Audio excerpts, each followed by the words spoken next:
must take responsibility for this. I call Tim Macindoe. Thank you, sir. This morning I had the great privilege of returning to my electorate in Hamilton to attend a very poignant ceremony that was held at Hamilton West School, and I was given the privilege of both delivering an address and helping to unveil a plaque honouring 26 former pupils of that school who were killed in World War I.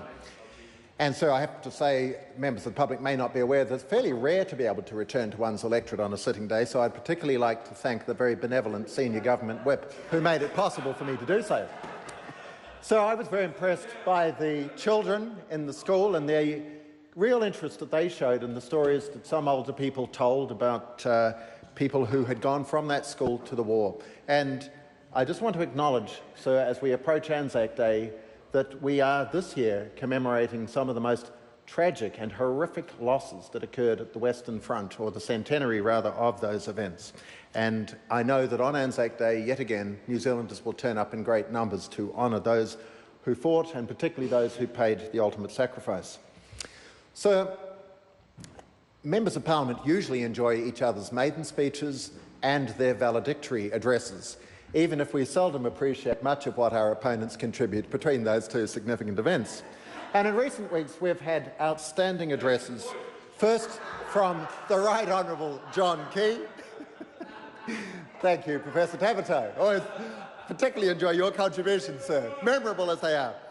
We've had a very, very fine contribution from the Right Honourable John Key, full of his trademark self-deprecating humour, some very entertaining anecdotes, but also really interesting and incisive comments on some of the dramatic events that he had to deal with during his 8 and a bit years as Prime Minister of this country, such as the Canterbury earthquakes, the global financial crisis, the Pike River tragedy, and many other challenges. And, sir, last night we farewelled another gifted orator from this House, a former minister in the Clark government, and at the time of the last general election, the Leader of the Opposition, the Honourable David Cunliffe. And I just want to say that both of those men have served this country well. It has clearly been a great honour for them to hold those offices. I thank them and their families for the support that they have given during that time and wish them both well for the next stages of their careers. And I also want to acknowledge my very good friend, the Honourable Hekia Parata, who has this afternoon given her final speech as the Minister for Education. Her passion, vigour, energy and, most importantly, achievements have been outstanding, and I place on record my considerable admiration and gratitude to her. I've always been a very proud member of this government. We've governed through very tough times. There's no doubt of that. The global financial crisis and the recession that New Zealand was already in when we came into office really knocked New Zealanders around.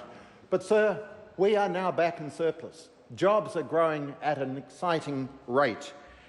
We're back up and running with one of the best growth rates in the Western world, in the OECD. And that hasn't come about by accident. It's come about by hard work by all New Zealanders and good policy and leadership from a focused government.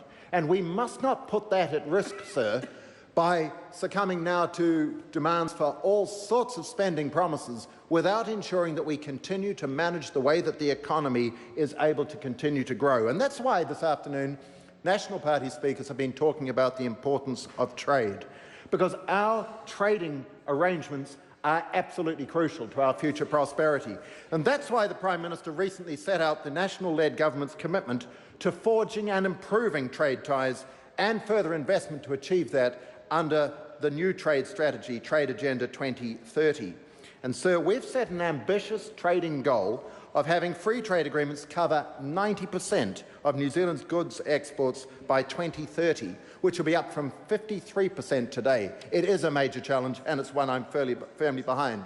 Sir, in the remaining time that I have, could I just say how concerned we all are at reports of another devastating cyclone bearing down on the upper North Island and particularly on the Bay of Plenty. Our sympathy, as the Minister for Primary Industries mentioned earlier, is particularly with the people of Edgecombe who have suffered so much, but all of the people in the wider Bay of Plenty and Central North Island region. And could I finally take this opportunity to wish you, sir, and all members of this House, our families and all the many staff who work so well to support us in this chamber, a very happy Easter. It's a very important and blessed time of the year, and we all, I think, are ready for a break, and I wish all families the very best, and may the Easter Bunny find us. Call Marama Fox. Tēnā koe te mana whakawāran. Thank you.